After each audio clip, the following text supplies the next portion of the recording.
Flamengo é olhar para frente, é saber o que vai ser feito em Bogotá, é saber o que vai pensar para o jogo da volta da semana que vem, já olhando para a segunda semana de Conmebol Libertadores. E o que faz a diferença nesse Flamengo é o que fez a diferença durante todo o Campeonato Carioca. É um time muito seguro, um time de muita qualidade, não dá para dialogar com as outras equipes que disputam o Campeonato Carioca. Só que nos outros anos o Flamengo também já tinha uma qualidade muito superior aos seus adversários, mas dessa vez o Flamengo joga. E como é que ele joga? Ele joga a partir do momento que ele controla o jogo.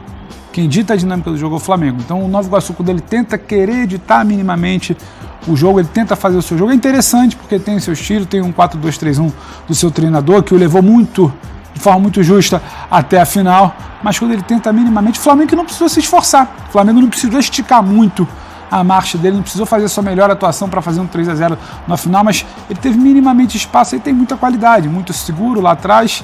Então acho que isso também ajuda a explicar. A gente pode falar de um primeiro tempo que acho que vai ter debate sobre o pênalti, mas não é sobre o pênalti. Tem debate sobre o gol anulado, mas não é sobre o gol anulado. É muito sobre como o Flamengo controla o jogo. O Flamengo não precisa em nenhum momento. O Flamengo em nenhum momento está sob perigo contra o time que impôs perigo à maioria dos seus adversários do campeonato, que é o Nova Iguaçu.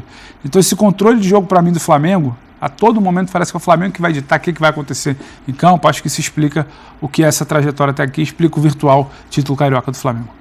Daqui a pouco nós vamos falar sobre o pênalti dado para o Flamengo, quando fez o primeiro gol com o Pedro, o gol anulado também do Pedro logo depois, mas antes, óbvio que a gente tem que lembrar o bom trabalho do Nova Iguaçu com o Carlos Vitor, mas hoje não conseguiu fazer o que fez o campeonato inteiro, apesar de algumas defesas do Rossi também, né?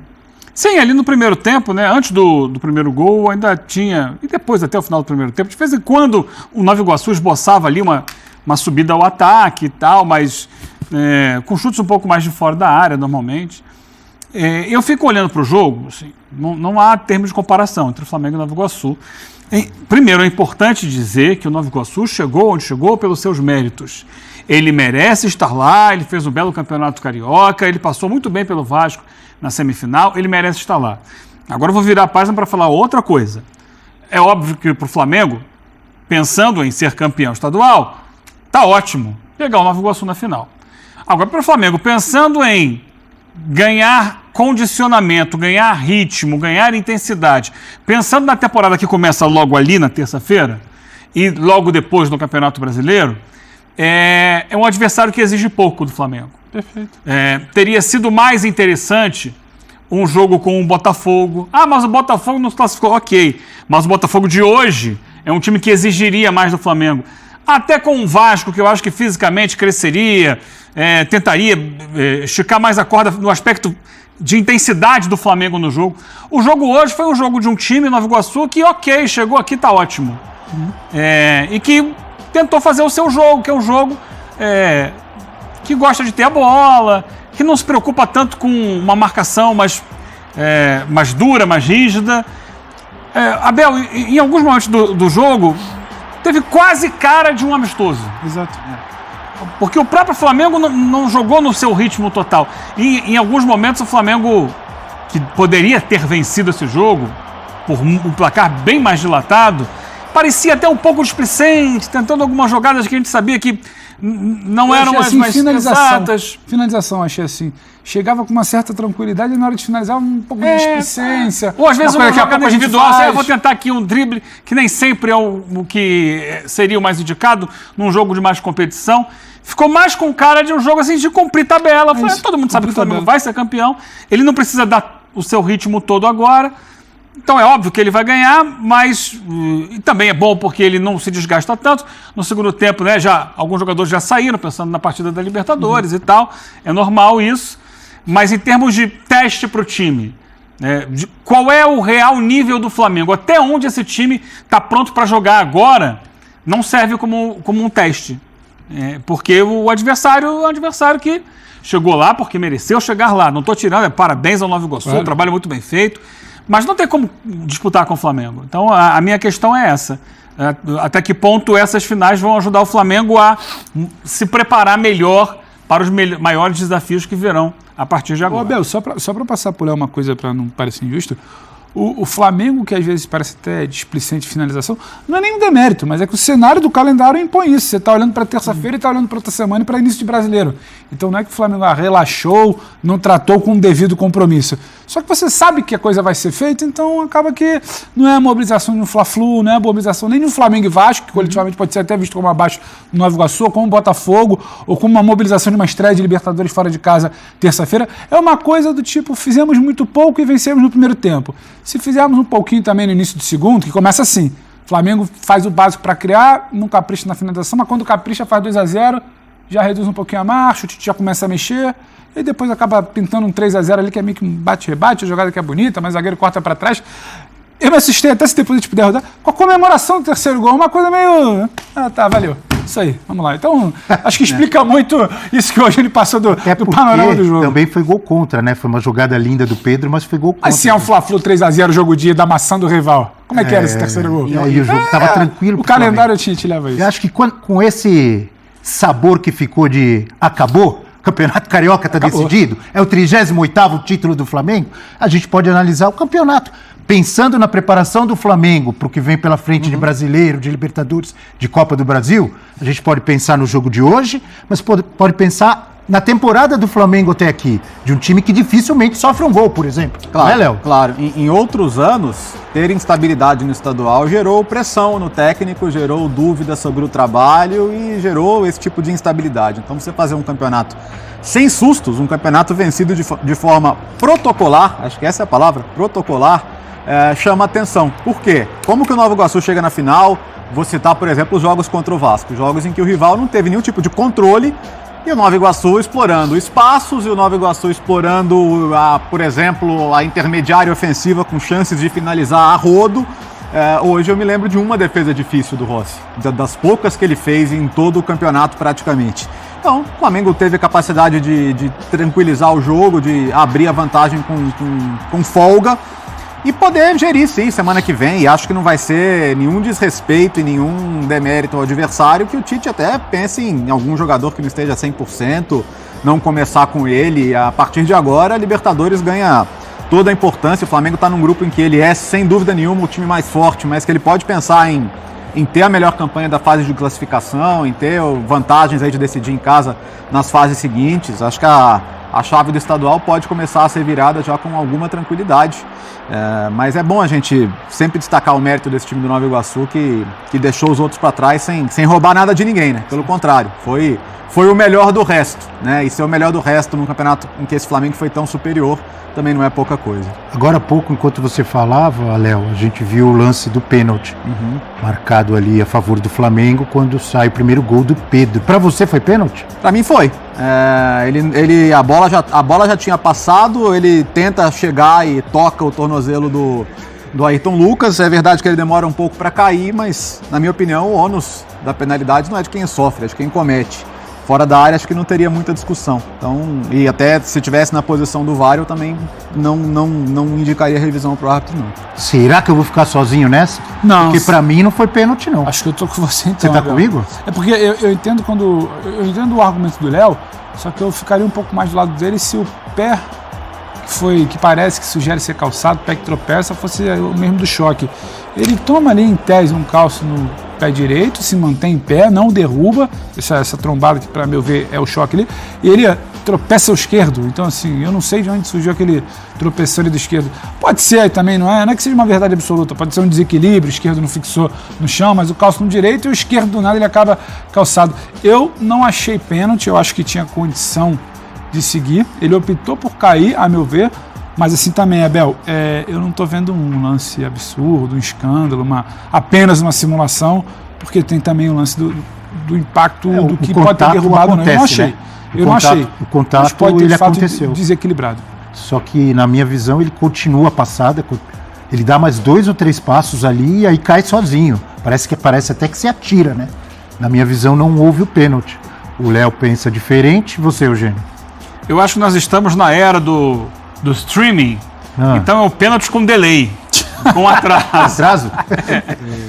Ao toque, ao contato, o que a gente pode tentar fazer uma força assim, para entender a marcação do árbitro, porque assim, claramente aqui é depois, né, bem depois, é que, de repente, ele interpreta que há um desequilíbrio que vai, aos poucos, minando a capacidade do Ayrton Lucas de se manter em pé. Então, você dá um toque aqui, dá uma balançada, no primeiro momento seguro, mas ali na frente já vai caindo. Mas que, assim, você olha e acha estranho, todo mundo acha que acha estranho, porque ele, quando cai mesmo, o movimento de queda, agora, é bem depois do contato, né? Então, mas, o Abel, esse lance perde muita força pelo que foi o resto do jogo. Eu também acho. Né? Se não desse o pênalti, não ia mudar nada. O Flamengo ia ganhar do mesmo jeito. A discussão estava maior no intervalo. Depois, quando o Flamengo vem, resolve fazer um pouquinho a mais ali no início do segundo tempo, controla o restante do jogo, ainda faz o terceiro, só aí é muito mais para se debater, porque tem que ser debatido, tem uma questão ali. Mas, até falei aqui no início, não é por aí que passa o resultado, a história do jogo, a história do título carioca do Flamengo. E o gol impedido do Pedro, acho que aí não tem como discutir, porque eles traçam a linha. Eu, particularmente, não gosto dessas linhas, mas não é questão de gostar ou não, né? É a regra, traçaram a linha. Eu não gosto porque o gol é anulado. Para mim é jogar contra o esporte, contra a essência do esporte, que é o gol. O gol é anulado por centímetros, milímetros ali, a ponta da chuteira, mas não tem o que discutir, né? Tem que discutir? Se a linha não foi colocada no lugar errado, né, e pareceu que não, o ombro de um e a ponta da chuteira do outro, então a revisão demora um pouco mais porque ela é de fato milimétrica, mas esse é um lance que eu não tenho, como é que eu vou dizer, argumentos para discutir. Acho que a gente vai passear nisso o ano inteiro. Semana que vem é para o Nova Iguaçu, na outra semana é para o Flamengo contra o Atlético Goianiense na estreia do Brasileiro, na outra é o Palmeiras, na outra é o São Paulo, na outra é o Santos. Se a linha foi traçada, se não foi, se estava um pouco mais para o lado, se estava perpendicular, se estava exatamente paralela à linha da pequena área, porque pode dar alguma confusão de angulação ali. Eu já vi gente falando que, nossa, a linha não está nem paralela da pequena área, mas é o que o Léo falou, se está traçada no local certo, é questão de milímetros, a gente ainda não resolveu essa questão de sobreposição, sabe, de largura da linha, tudo mais, e vamos ficar ao sabor ali do momento de quem traçou um pouquinho para lá, um pouquinho para cá. Eu lembro que antes de começar a temporada falávamos muito, não só nessa temporada, nas anteriores, com a riqueza de elenco que tem o Flamengo, quais são as opções, onde pode mudar, onde que o técnico está errando ou não está acertando. Esse time do Flamengo, daqui para frente, qual é a dúvida? O que pode mudar? O que pode melhorar? Ou o Tite achou o time, vai assim? Eu sei que você defende muito o uso de dois times, um para as Copas e um para o Brasileiro. Não parece ser essa a ideia do Flamengo, mas se você olhar o que tem à disposição hoje, o Flamengo contratou 2 jogadores nesse início de ano que já chegaram, estão cada vez mais se adaptando ao dia a dia do Flamengo, ao clube, que tem peso para assumir condição de titular, que são o Matias Vinha, lateral esquerdo, e o Léo Ortiz para a zaga. Então, são 2 jogadores que estão ali esperando a hora de, opa, o lugar é meu.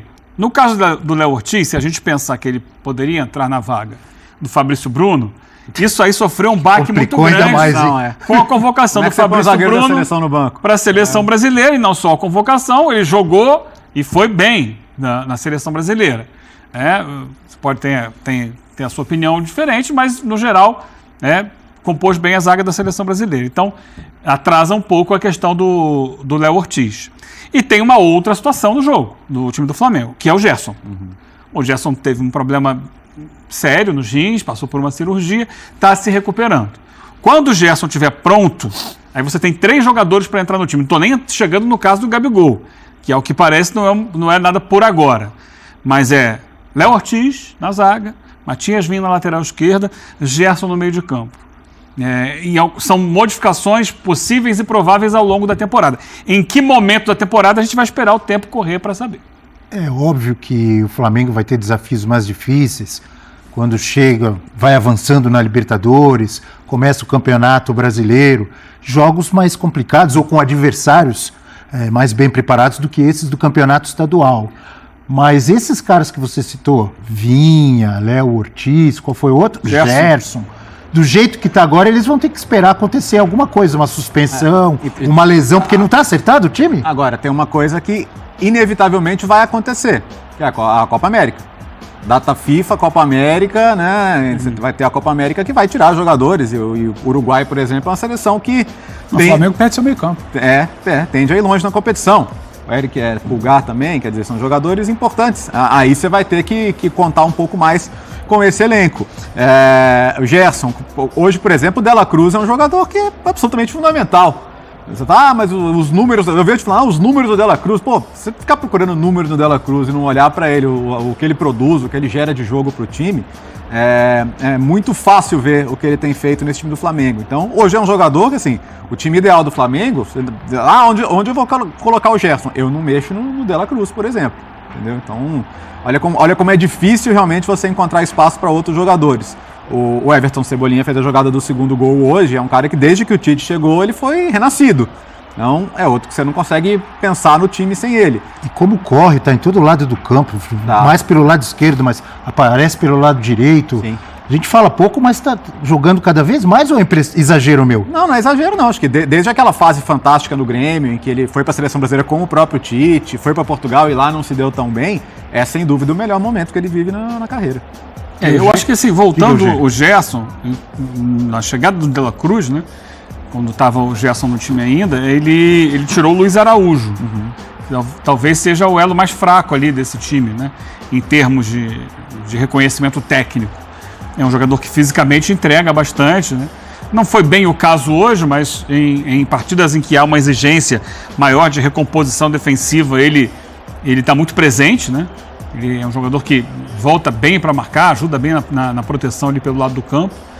Mas, tecnicamente, se você colocar na balança, o Gerson voltando, você pode dar uma liberdade para o Dela Cruz para sair um pouco mais para o lado direito e qualificar o time, né? Porque o Gerson qualifica muito. Agora, é o que o Léo falou. Esse time vai sofrer mudanças fortes durante a Copa América. Então, é importante você ter jogadores que estejam prontos para entrar. Se você pensar que vai perder Pulgar, Dela Cruz, Arrascaeta, o Flamengo está trabalhando aí, está voltando o Alan aos poucos, hoje entrou de novo, tem o Igor Jesus que tem jogado, tem dado boa resposta. Então pensar talvez no meio campo com 2 volantes um pouco mais fixos e o Gerson um pouco mais solto, pode ser, né? Tem o Vitor Hugo. São possibilidades que o Flamengo vai ter para pensar ali na frente em escalar o time durante a Copa América. Mas acho que o momento agora é pensar no time principal do Flamengo. Terça-feira tem jogo, estreia na Libertadores, fora de casa, contra o Milionários. É sempre uma Libertadores, é sempre fora. Tem uma altitude que não é das maiores, mas tem uma altitude, em Bogotá. Então o foco agora tem que ser esse. E essa vitória, da forma como foi hoje, não só pelo placar, mas como o jogo aconteceu, uma vitória que dá muita tranquilidade também pensando no jogo da volta. Sim. Porque aí sim você pode poupar jogadores. Porque, vamos lá, Libertadores tem jogo essa terça agora e tem jogo na outra semana. Sim. Então, outra semana é contra o Palestino no Maracanã. Maracanã. Então, mas aí você tem 4 jogos em sequência. Se você sabe que contra o Nova Iguaçu a coisa está bem encaminhada, você pode botar uma escalação um pouco diferente contra o Nova Iguaçu, não abrir mão de todos os titulares, para já preparar o time para o jogo da semana seguinte contra o Palestino. São situações, né? São questões aí que o Flamengo vai ter que lidar a partir de agora, porque sim, vai entrar na maratona, e uma maratona com maior exigência dentro de campo. Eu estou vendo aqui Flamengo e Palestino, e aí depois